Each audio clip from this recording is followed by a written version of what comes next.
Hello everyone, my name is Hayden Danielson and I'm the Senior Onboarding Coach here at Tovuti. In this walkthrough, we'll be taking a look at how to create a user team. A user team is helpful for a team lead, such as a supervisor, manager, or someone else in a position of leadership to oversee the progress of other users. You can have one or more team leads supervising multiple teammates. User teams provide key information to team leads who act as a nice middle ground between an average user on the platform and site administrators. Let's first take a look at what it takes to create a user team. First, head to People, and then User Teams. You can click on the bright green New button to create a new team from scratch, or you can click on the Duplicate button to duplicate a previously created team. Keep in mind, in order to duplicate a team, you'll need to click on the little checkbox icon next to the team that you would like to duplicate, and then you can go ahead and click on that button. Let's go ahead and start with a brand new team here.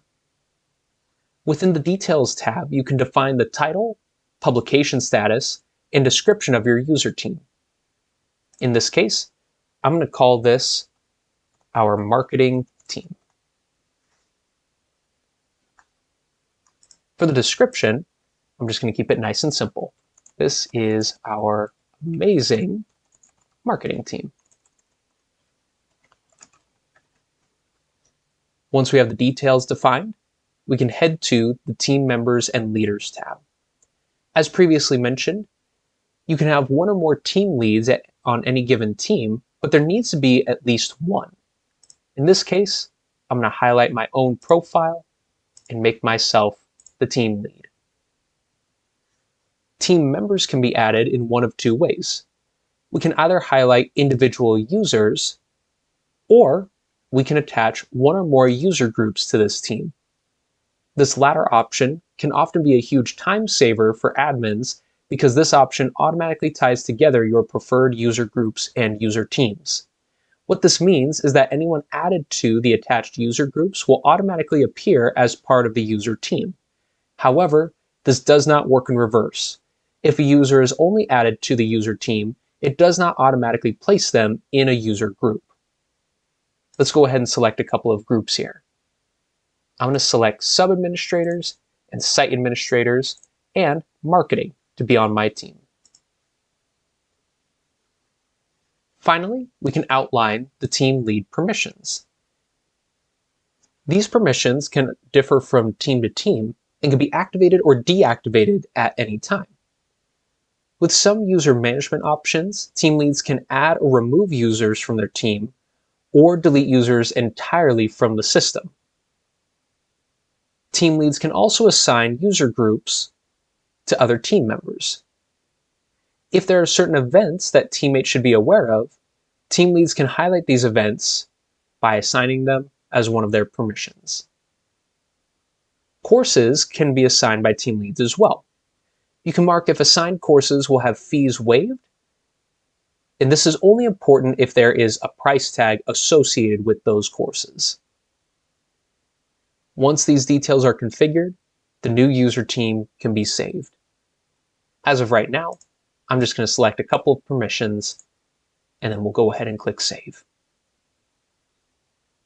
Typically, when a user is not a team lead, they may have access to a user dashboard. In this example, over here on the left-hand side, we have My Learning Dashboard. This is where they can keep track of their personal training. However, once a user is made a team lead, this dashboard can pivot to become the Team Lead Dashboard and allows your team leads to oversee their assigned team. These dashboards can be edited by going to your Design Center here, and then to User Dashboards. And in this case, we're going to go ahead and edit one detail. Within the User Dashboard, in this case, the Learner Dashboard, we're going to go to the Team Lead Dashboard section, activate that, and click Save.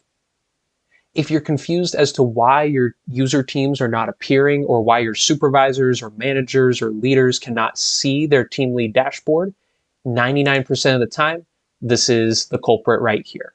So go ahead and enable the Team Lead Dashboard, and now that we have our user team and the team lead dashboard activated. We're going to refresh the screen, and now we have our team lead perspective. User teams are important for any organization that wants their leadership to have a bird's eye view of their teammates' learning experience.